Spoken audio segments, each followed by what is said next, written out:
Hey peeps, so this is a rig rundown style video of my current guitar rig. Thought I'd do something a little different and interesting today. So this is a Ibanez AX7221. It's very dusty because I don't play it much anymore. It was my second 7-string ever. It needs to be cleaned pretty badly. Just everything on it's stock. Only real interesting thing is the strap button broke from the top horn, and I moved it to the back. It kind of countered some of the top heaviness of it, or neck heaviness.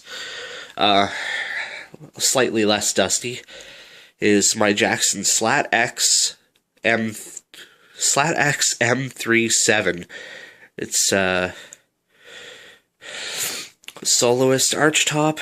There's a battered groove gear fret wrap on it. I removed the lock nuts because I don't use the Floyd Rose. It's a neck through. Has the Seymour Duncan Nazgul Sentient set. Floyd Rose Special. I've blocked it. I don't use it.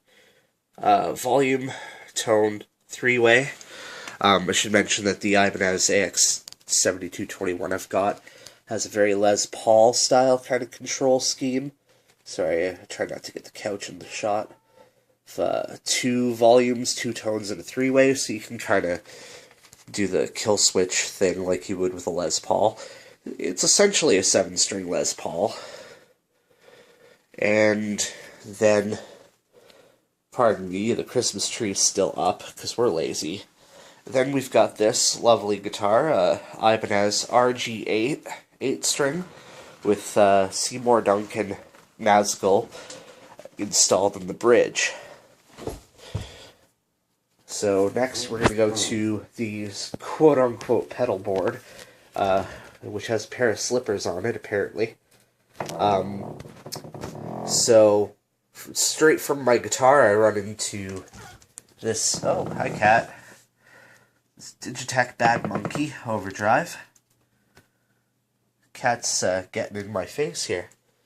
Hi, cat.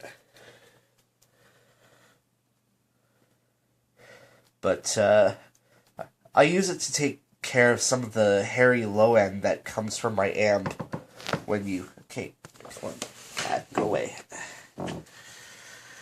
I use it to take care of some of the hairy low end that you get from the amp that I'm using, more than the gain, because as you can see the gain is all the way off. The level is pretty much straightforward. And I just use it to roll off some of the low end, because my amp, when you get cranking, the low end can kind of get a little out of control. From that, I'm into a small stone phase shifter. Kind of an old school unit.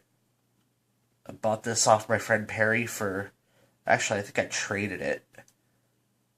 And then my newest pedal, Electro-Harmonix Memory Toy Analog Delay, which is currently in the effect loop of my amp. So moving on to the amp is an Orange Micro Dark. This is a 20-watt amp, 20-watt solid-state power section with a 12AX7 tube. See if you can kind of see the tube. There it is. A little bit of glowing tubiness there. Whoa, come on. There we go. Really simple. Just a gain knob shape, which is like an EQ.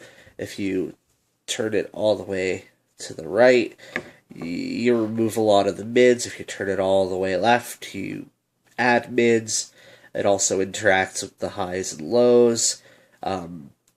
Like, more to the right, it increases the highs and lows. More to the left, it decreases them.